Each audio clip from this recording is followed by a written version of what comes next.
Hi, Miss Maudie asked some of us to read a book and share it with you all. And so tonight I'm going to read The Tale of Three Trees. I read it with my kids, and it's a good book for little ones and big kids. It has a good story to it. So I'll go ahead and begin. The Tale of Three Trees. Once upon a mountaintop, three little trees stood and dreamed of what they wanted to become when they grew up. The first little tree looked up at the stars twinkling like diamonds above him. "I want to hold treasure," he said. "I want to be covered with gold and filled with precious stones. I will be the most beautiful treasure chest in the world." The second little tree looked out at the small stream trickling by on its way to the ocean. "I want to be a strong sailing ship," he said. "I want to travel mighty waters and carry powerful kings. I will be the strongest ship in the world." The third little tree looked down into the valley below, where busy men and busy women worked in a busy town. "I don't want to leave this mountaintop at all," she said. "I want to grow so tall that when people stop to look at me, they will raise their eyes to heaven and think of God. I will be the tallest tree in the world." Years passed. The rains came, the sun shone, and the little trees grew tall. One day, three woodcutters climbed the mountain. The first woodcutter looked at the first tree and said, "This tree is beautiful. It's perfect for me."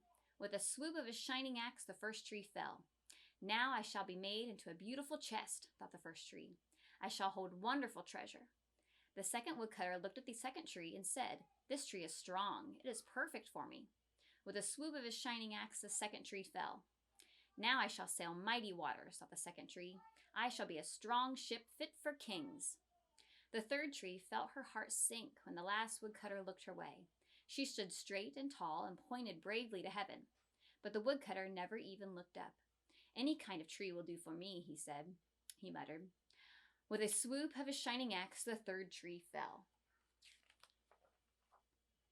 The first tree rejoiced when the woodcutter brought him to a carpenter's shop, but the busy carpenter was not thinking about treasure chests. Instead, his work-worn hands fashioned the tree into a feed box for animals. The once beautiful tree was not covered with gold or filled with treasure. He was coated with sawdust and filled with hay for hungry farm animals. The second tree smiled when the woodcutter took him to a shipyard, but no mighty sailing ships were being made that day.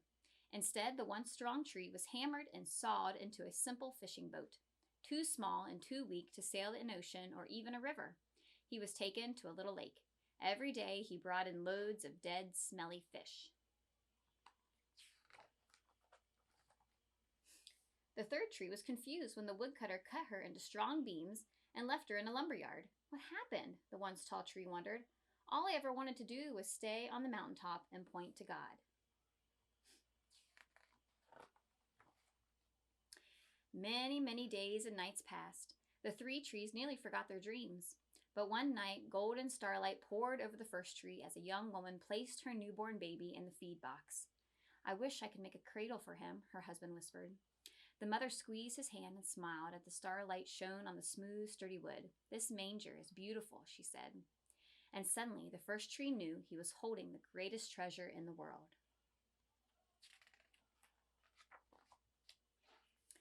One evening, a tired traveler and his friends crowded into the old fishing boat. The traveler fell asleep as the second tree quietly sailed out into the lake. Soon, a thundering and thrashing storm arose. The little tree shuddered. He knew he did not have the strength to carry so many passengers safely through the wind and rain. The tired man awakened. He stood up, stretched out his hands, and said, "Peace." The storm stopped, and as quickly as it had begun.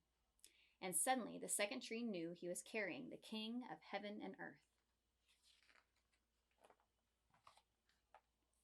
One Friday morning, the third tree was startled when her beams were yanked from the forgotten woodpile. She flinched as she was carried through an angry, jeering crowd.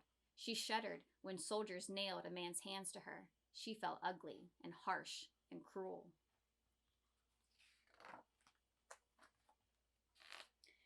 But on Sunday morning, when the sun rose and the earth trembled with joy beneath her, the third tree knew that God's love had changed everything. It had made the first tree beautiful. It had made the second tree strong. And every time people thought of the third tree, they would think of God. That was better than being the tallest tree in the world.